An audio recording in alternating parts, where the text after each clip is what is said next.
Assalamu alaikum. I hope all of you are fine. In this video, I am going to talk about financial planning for foreign studies. My main focus will be on masters and PhD programs for which students are coming after their bachelors. Sometimes some come for masters after bachelors and some directly appear in PhD after their master bachelors. Both options are available. So first of all, we will talk about what are possible expenses which everyone has to pay for foreign studies. So, first of all, number one is the documentation. You need passport. For passport, you spend around 10 to 20,000. It also includes your cost of traveling, your fees of government institutes like that. So 10 to 20,000 Pakistani rupees you need for passport. And there are two kinds of passport. One is for 5 years and other is for 10 years. So it is preferable to take passport for 10 years expiry, like which has 10 years expiry. Okay. So second is attestation of your metric, and FSC or ICS means college certificates from the Board of Intermediate Studies and any board from where you have done your metric. So both of these you will take to your board of studies. For example, in Bahawalpur, if you have studied in Bahawalpur region, you will go to BISE Bahawalpur. Similarly for other cities. So they charge around 12 to 15,000 Pakistani rupees for two documents. Then you will take, or they will send by themselves. Both options are available. So they will send or you will take your documents to IBCC, Inter Board of Chairmen, like that. So they charge around 2 to 3,000, I think. So all over 15 to 20,000 Pakistani rupees are again spent on these two documents. Then you will take your urgent bachelor's degree from your university. Like you can easily get in within 2 months of your graduation. For example, you got your results in September. You got, for example, suppose you get your results in September and you get all the transcripts, all those things in September. It means all your examination things are fully completed by the university. Now this is time to apply for urgent degree, which costs around 2 to 5,000. It varies in every university. So you can consider 2 to 5,000 because this will be spent on taking the degree. So you will get degree, then you will apply on HEC portal for HEC verification. Then there you need around, if you have one transcript, it is 1,000 and a degree 2,000. If you have 5 page transcripts, like in my program, bachelor's in Doctor of Veterinary Medicine in Islamic University Bahawalpur, we have 5 pages transcript. So 5,000 for 5 pages and 1,000 for one degree. So 6,000 and including other tax, other charges, you can consider 7 to 8,000 again. So another option is sometimes some universities in Pakistan prefer to get attest your documents from controller examination of your university, and some universities don't require this. So if you submit your documents to your university for attestation, again they charge around 1 to 2,000 rupees for whole documents, but for HEC you need around 5 to 6,000, 7,000 as per number of your pages. And most probably you don't need copies to attest. Like this is a modern era and everything is online, so at many places they don't need physical copies, but sometimes they need. So but I'm sure you shouldn't go for photocopies. It's charge a lot. Anyhow, it's depend on your budget. After that, you have passport, metric, FSC, bachelor's. Everything is done. So after that, keep in mind, if you have any property, any kind of property, if you have any agriculture property, please keep its document ready and try to do everything in a professional and officially documented way. Like if you have property on rent, then try to sign a lease agreement with that rental. Even he's your relative or he's your friend, just request him like in future you will need this document to um show your financial circumstances, to show your financial sources of income, like that, from where you're getting money. So those documents should be prepared in advance. Like if you are applying visa in July and you're just signing an agreement in July, it looks fake.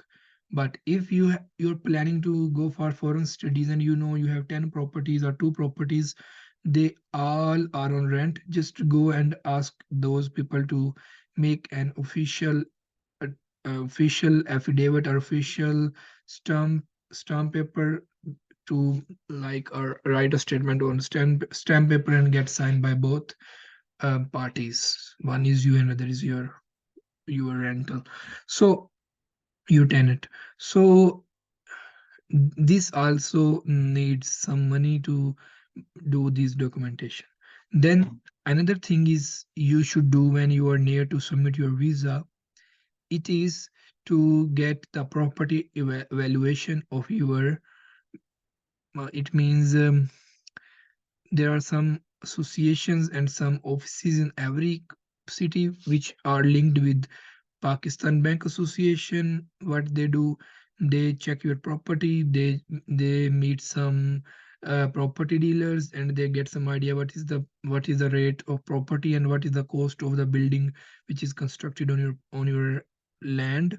So they give an idea like this property worth around 1 million, 10 million, 20 million, 50 million.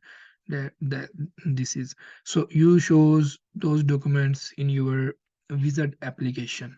So I just want to clear here, for admission, for scholarship, you need two things. Your bachelor's um transcript and degree, one thing. Second thing is IELTS. That's it. They don't ask you for so many things, but for visa you need all that stuff.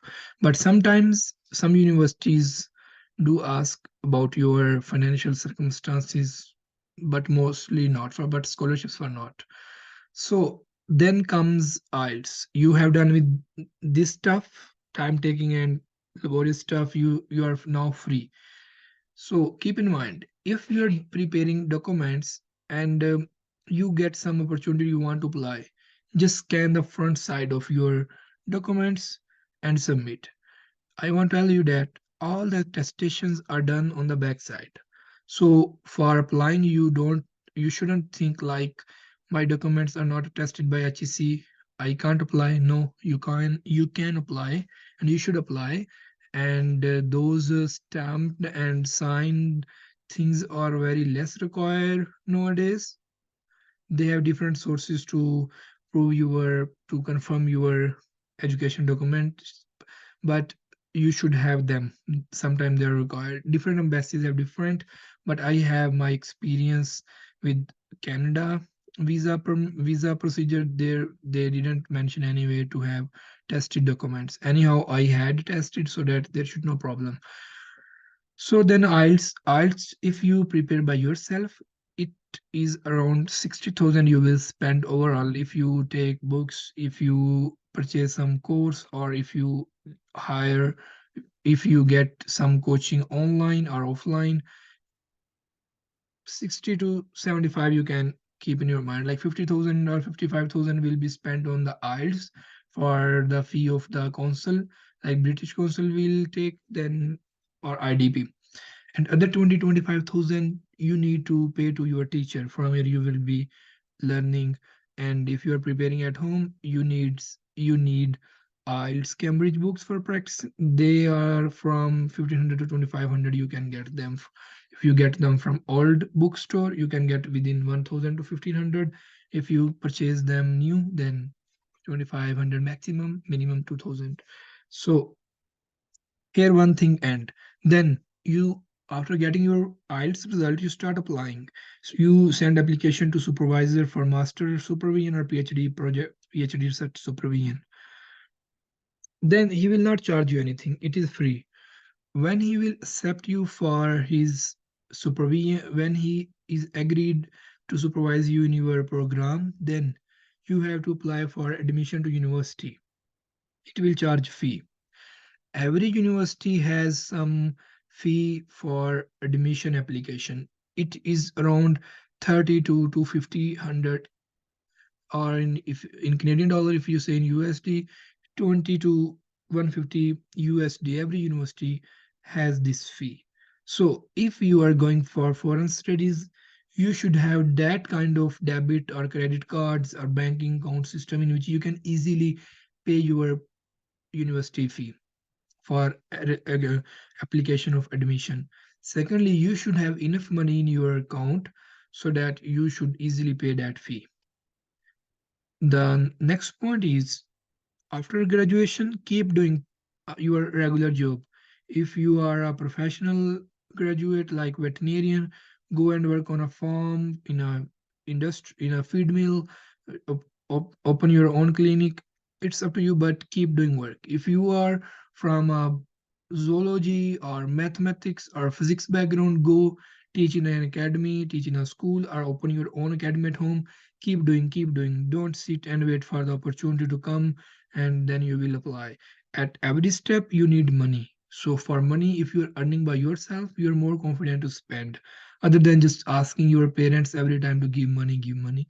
So keep doing work until unless you get a job. Secondly, if you are doing job, your gap is not there, for which you have to prepare unofficial and unauthentic documents. Like you graduate and you after your graduation, you have started job in an industry, any kind of, and you mention in your scholarship application, in your admission application, it gives you more points. Like you are a person who knows how to work in the industry, how to work with a bundle of people, with a team, and there is no gap in your in your professional career. So it is good.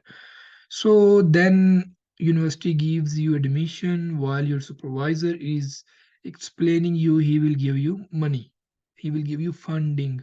So you are fully funded or partially funded student. So you are lucky. Second thing, you apply for those scholarships which are managed by agencies. For example, Fulbright scholarship is managed by USA specific departments which govern this scholarship. We say Commonwealth scholarship, it is managed by UK government. You say that scholarship, it is managed by Germany. There are some scholarship in Italy which are managed by Italy government, and like in Canada, there is a one-year scholarship for PhD which is managed by an organization. So I mean, these are those scholarships for which you don't need to show so much your financial documents, like you have strong bank statement. You don't need for these scholarships. If I am wrong, if you have any experience, please tell me in the comments. But what, yeah, like Erasmus Mundus scholarship, if you are getting, you don't need to show your financial circumstances, how much you earn, how much you have in Pakistan, because those are fully funded scholarships.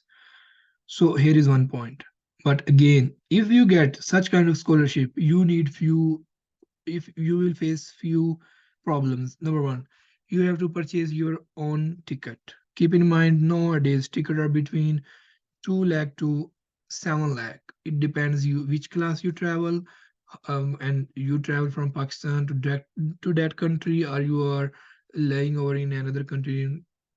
So 2 lakh to 5 lakh or 7 lakh should be in your account when your visa is approved, so that you can purchase a ticket.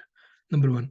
Number two, when you will leave Pakistan and you will go to another country, for as you will arrive there, you have to purchase food. Maybe you have to sometime purchase a jacket or shoes or anything. So minimum Pakistani 1,50,000 to 3 lakh Pakistani rupees should be converted into currency of that country, and you should have that money. Especially if you are coming and you have to pay the rent of first month, So you have to pay on the first day when you enter in that building. So you need money.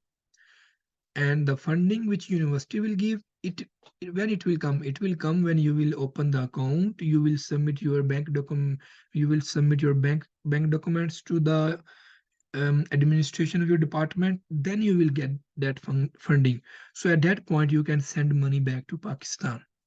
Now come to another scenario where what we students mostly do. We know for Erasmus Mundus, for Fulbright, for Commonwealth, there is a lot of requirements, a lengthy procedures, and a lot of competition. So it is, and there are deadlines. But on other hand, there are bigger opportunities which are graduate research assistantship and teaching assistantship. For these, you don't need to follow strict guidelines. What you need, you just have to look on LinkedIn, on university website, on professors lab website, and just follow some Facebook groups. You will get updates about possible graduate research assistantships and teaching assistantships, in which what happened, a professor just mentioned he is hiring a master's or PhD student in his lab. The work is on sheep, the work is on this plant, the work is on this chemical, the work is on this industry link, any machine, agriculture machine, or any software. That's it. And the skills which he wants is, or you should know Python, you should know programming, or you should know lab skills, you should know the farming, animal handling, animal welfare, surgery, or you should know the microbiology lab analysis skills, like that. So very simple. And mostly we people who are graduate from good universities and have good CGPA and have IELTS score are eligible for those applications. Then we apply. When we apply, if you have IELTS score and you have some research experience, then they must ask you to give an interview. But they prefer those people who have some publications, who have some data analysis courses, who have some relevant experience and some basic skills. Okay, professor accepts you and he will give you this much amount, and you are agreed. Now he will ask you to apply for admission. You applied for admission, you have received the admission acceptance form. Now you are going to apply visa. This time you're applying as a ordinary student. You are not that special who has received a big scholarship from any government agency. What you are doing, you are going as a research assistant and you are getting some funding from that professor. That's it. No big organization is involved in it. Sometimes organizations are still involved. Like in Canada, Mitex is the organization which mostly provides scholarships with by combining students, professor, and industry together. But still, this is not that level of scholarship where you don't need to show anything. You need to show a lot of things. What just I'm coming to that point. I will show you some links and websites from where you can get some idea. So you need to show all the possible financial resources from where you get money. So first, what is the purpose? Purpose is to show I have those resources from which I can easily spend my 1 year in Canada. I have that money from which I can easily spend 1 year in USA, UK, Australia. So they want to know you should have that money in your hand by which you can spend your life easily. So before that, they just asked you to show in Pakistan, but due to the problems, now they ask you to send this money in a blocked account from the country where you are coming. Like you are coming in Canada, that blocked account should be in Canada. You should transfer money from Canada, from Pakistan to Canada. Then you are eligible for SDS visa category. On other side, if you don't want to send money to here in Canada, you have to show in your Pakistani account.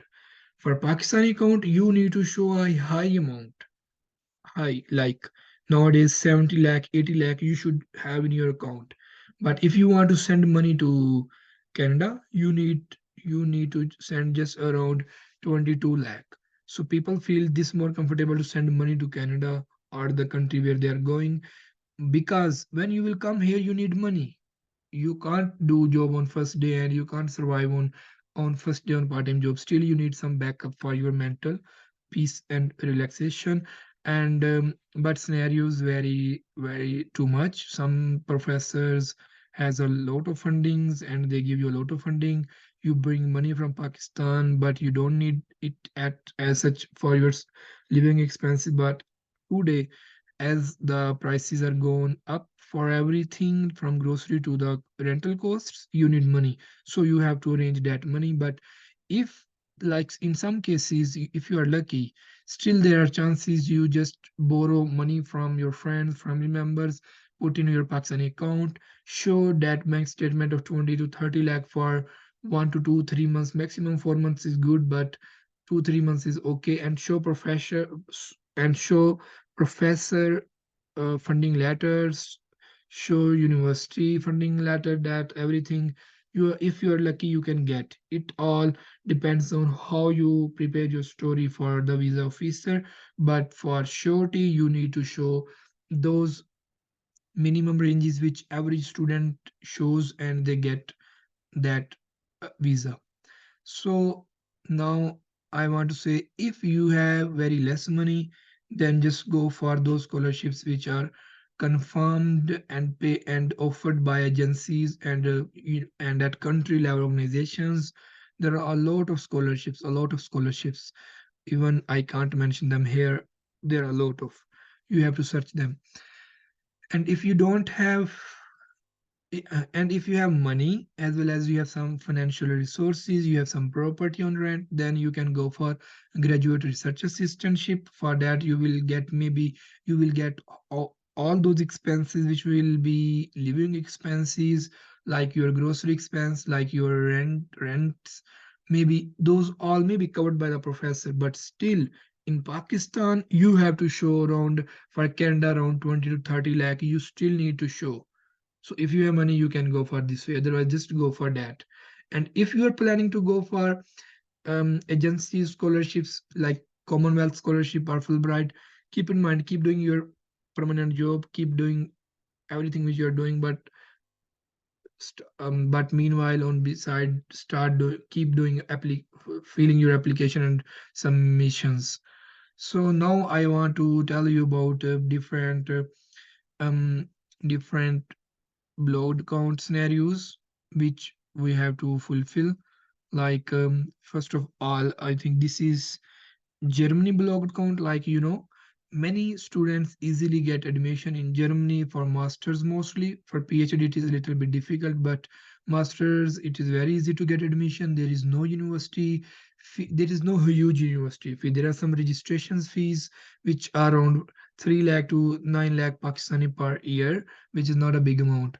So 1 euro is about 300, so just that's why it sounds high. Otherwise it is not a big amount. So 3 to 9 lakh you have to pay to university for different registration fees, but there is no tuition fee.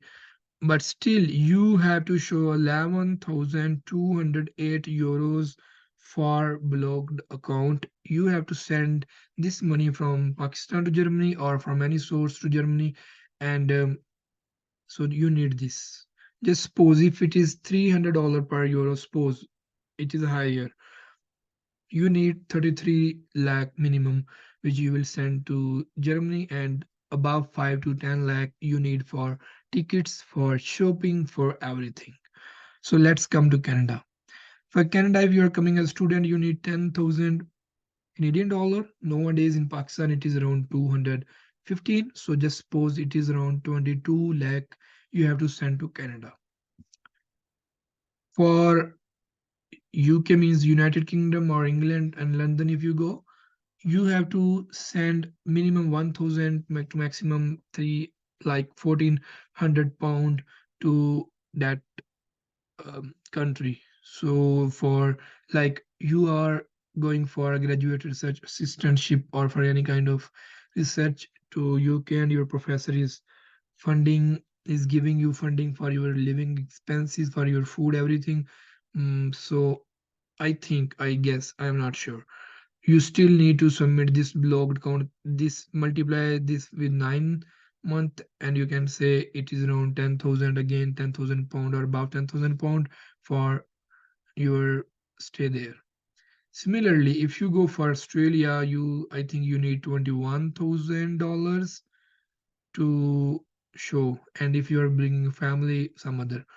So if you are going for graduate research assistantship, you have to show this. You will send this money to that country, and you will keep getting it there. Like, if you are lucky and your professor is going to give you a big amount, like you can say my professor is offering me $30,000 per month per year, and 15,000 is my fee. So after deduction of fee, you are getting 15,000, and it means you are getting almost 11, almost you are getting 12 to 1300 per month from professor fund. Good. You can easily survive between 1300 to 12, between 12 to 1300 you can survive. So maybe you just submit your application. If you are lucky, you will get the visa. But there's no guarantee, because visa officer think, like, in any case, if your funding is going to be stopped, like you're not maintaining grades, you are not doing proper research, and professor just dropped you, then you have to then you then keep staying in Canada or in any country. You again need your visa for study permit, so you will take admission in another university to keep staying there. For that, you again need money. So otherwise, like, to nowadays many people are applying for foreign studies, many, unbelievable. So they try to select those people who have good financial resources, so that money should come in their countries. This is a business, so they want money in their countries. That's why. And secondly, they don't want to see unrest in their country, like students, like a student comes in any country and just keep doing part-time jobs and not studying, so the quality of education decrease, as well as the graduate or the postgraduate student has not that much potential with which he can do something special. So they try to get those students which have some financial resources. But again, if your professor is going to give you that fund which is enough for your every month stay in Canada, in Australia, and UK, then you can submit your application with the hope. But still, everyone has some kind of property, everyone has some kind of financial resource. Some has their mother and parents, government employees, they have their bank statements. You can show anything. Secondly, any blood relationship, like your sister, your brother, your grandfathers, if they have property, if they have something, you just show it. Like, you can say my family is well established in Pakistan.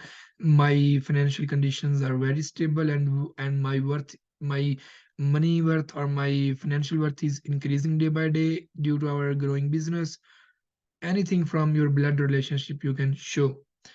Second thing is that, mm, which I want to mention here, like, if your father has 10 lakh in his account, it is less encouraged than you should have 10 lakh in your account. So if you want to show bank statement, just open a bank account as you think you are going to apply for visa. So keep submitting few thousand rupees in it, like 10,000, 20,000, 50,000, 1 lakh. In this range, keep submitting. And after 3 to 4 months, you will have 7 to 10 lakh, which is required for your pass, for your ticket, for your initial settlement. So you should have that money every time in your hand, so that and secondly, when you get the time for submission of visa application, just put 5 to 10 lakh more and show 20 lakh. Like, as a student, I have 20 lakh in my account, and my professor is covering my all the expenses. And for my earlier settlement, in as I will reach, how I will settle, how I will purchase tickets, how I will do my shopping, I have money in my account, so I am not worried. This is the scene. So just think, you have all those money to take ticket, to do shopping, and after reaching, when you will activate your account, you will get funding which is equal to your 1 month expense. That's all. At end, I want to tell you that in Canada, as I am studying here, if professors if professor is giving you 12,000 funding, sorry, if professor is going to give you $24,000 per year, and 12,000 is your fee, so this fee will be deducted by university. You will not get that fee. You don't worry to pay it. University will get from professor, and you have no concern with that. And remaining is 12,000 in 12 months. What they will do, they will divide your fee, their scholarship, on number of years, on number of months. So 12,000 divided by 12, it is 1,000. So what you will get $1,000 every month, until unless you are fulfilling all the requirements of being a student, being a registered student, like you are not failing the courses, you are not dropped. If you are dropped, all of next funding will be cancelled. You will get nothing. So if you want to get money, you should be a permanent regular student, a full-time student. So this is the point. So what I want to suggest here, finally, if at this time you are going to finish your bachelor's or master's, and you are thinking about master's or PhD scholarship, what you should do, you should have your own bank account. You should be submitting some money in that account, and always try to pay your expenses from that account. Like you are going to pay IELTS fee, pay from that account. Okay, keep submitting any money you get, first submit in that account, then you should use that money, so that your bank statement and your account should looks good. Your account should look good. Then one thing, if any kind of property you have, just go and make a lease agreement, so that you have proof from where you're getting money. And try to write everywhere cash, cash, cash. Like if I am an owner of property, I will write, I am getting 10,000 cash, 10,000 Pakistani rupees per month in form of cash from my tenant. So that at end no one should ask me where is bank statement, who submit 10,000, show me. There is no need to show, just say you are getting in cash. And if you have any kind of small, big business, any kind of, it must be registered in FBR. It will cost you around 2 to 5,000 Pakistani rupees to register your business and show a minimum amount, so that you should not pay a big tax. But the problem is you just need to show a one page like your business is registered. It will improve your financial documentation. Secondly, you can say, I have well established and running business in Pakistan, and I have to return back to my country to continue my business.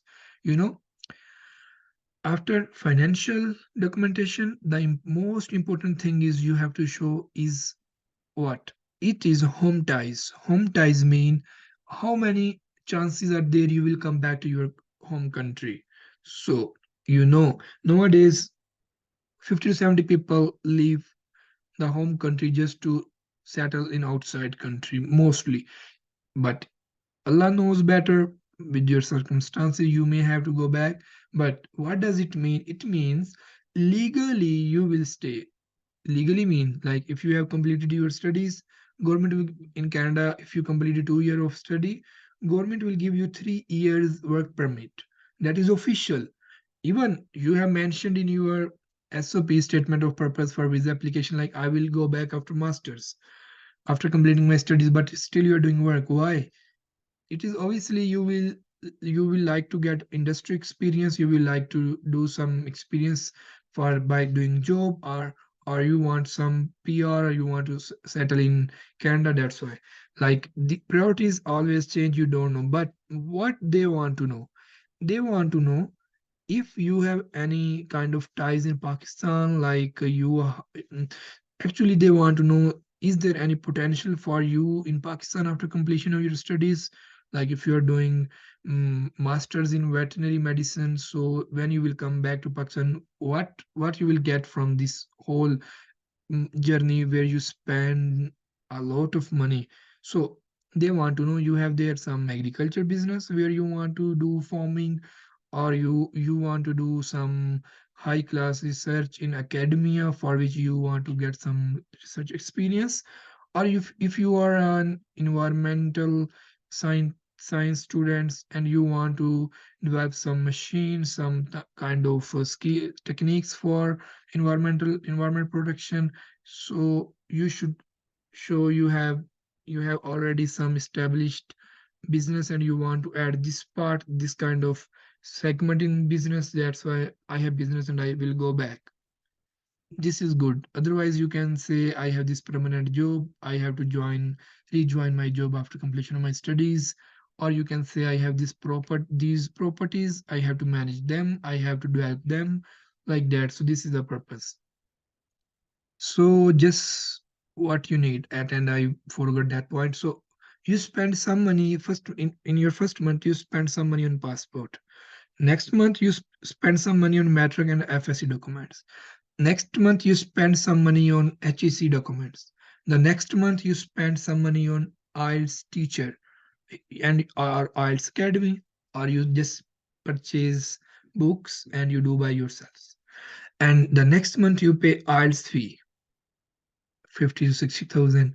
The next month you pay university admission fee as you have received an you have received a supervision from a professor for your master's or PhD. This time you have to pay some registration fee to university. This is not the whole big amount of fee. This is small, $100 to $200. So after then university has given you admission. Now you have to hire visa consultant if you are busy or if you don't have that much experience.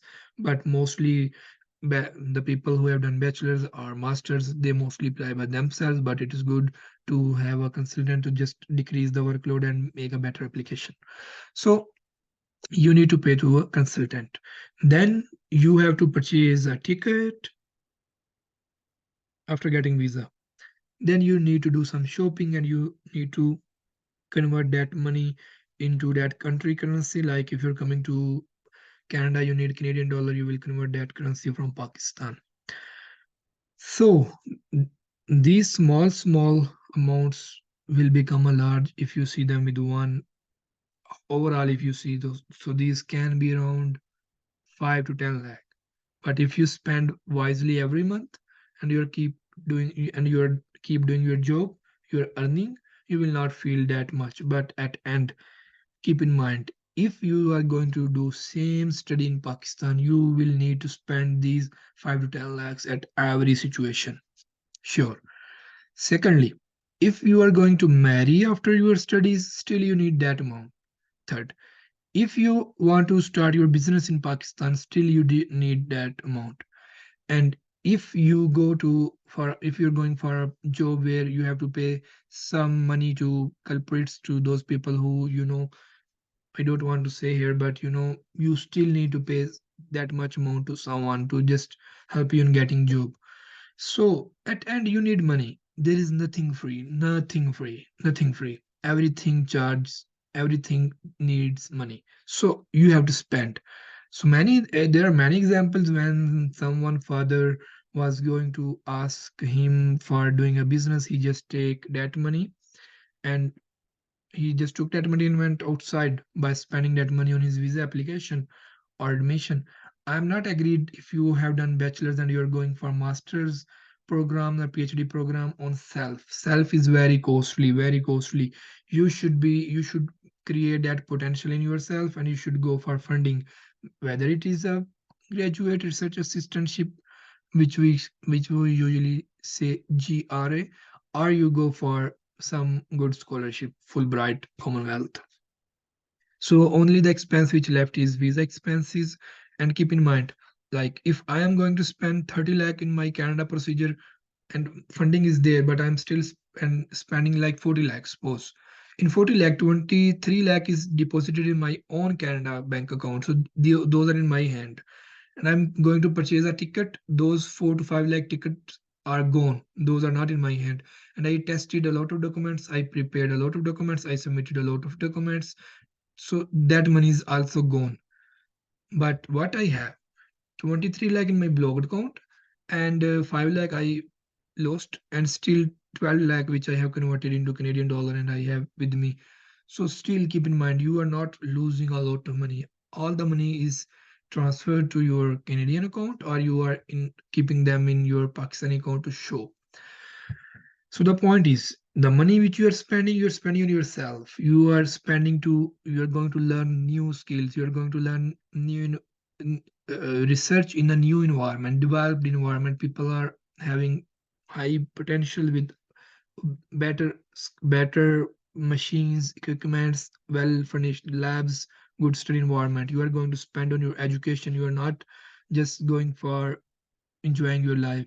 If you are a master student in Canada, Australia, UK, anywhere, or PhD student, you can agree with my statement like as a student here, we do more hard work, we study more, we try to put more efforts to prove ourselves by doing publications, by achieving our project goals. It's not that fun as it looks on social media, but our quality of life, our facilities, and our space for growth is better than the place where we were before. So our money which we spend is justified until unless you think I'm spending this money to multiply it hundreds time in a short time. That may be work for you, that may be not. I'm not sure. But if you have good intentions, like you want to first learn the skills, you want to study, then you will earn money. Hope so you will learn. So intentions really matter. Otherwise, you will get just stress like I spent 20 lakh and after reaching in my desired country, I am not earning 10 lakh every month like it as it is like people expect. So I want to conclude this by just saying keep spending some money on your documentation as you get and try to get scholarship which are managed by government like one-year scholarship for Canada for PhD, Fulbright for USA, get that scholarship. You will just need to purchase a ticket. Don't do big shopping. Don't do anything. Just purchase a ticket in 4 to 5 lakh. Go there.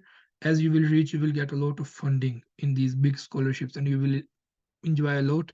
And the money, the salaries which you will get in Pakistan in next 1 year, you can just cover those salaries within 3 to 4 months in your country, desired country, and you're covering those salaries.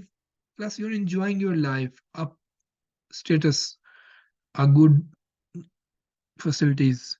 It doesn't mean like you are living in a miserable conditions and you're sending money. These conditions are for those which don't have skills and doing very odd jobs, but that is not scenario in those countries where you are coming for masters and PhD research.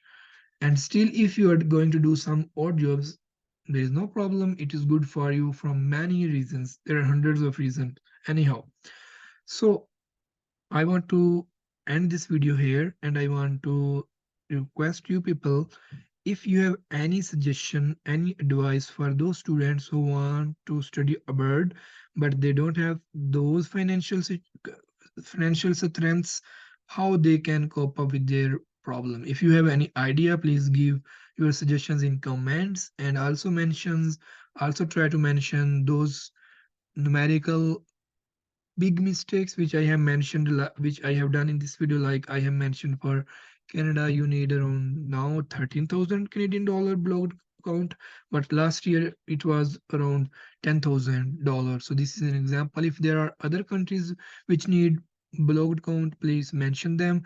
And one thing came in my mind. So for Italy, you don't need to send money to Italy. You just keep that money in your Pakistani account. It should be between 20 to 30 like 30 lakh again. So the point is, you should have that money which is enough for spending in that country for 1 year. So you should keep in mind. So for Italy, it is easy to get admission for, but for Italy, scholarship is difficult, and then for Italy, visa is difficult. Admission is easy. So I hope I will see you in another video. Take care. Allah Hafiz.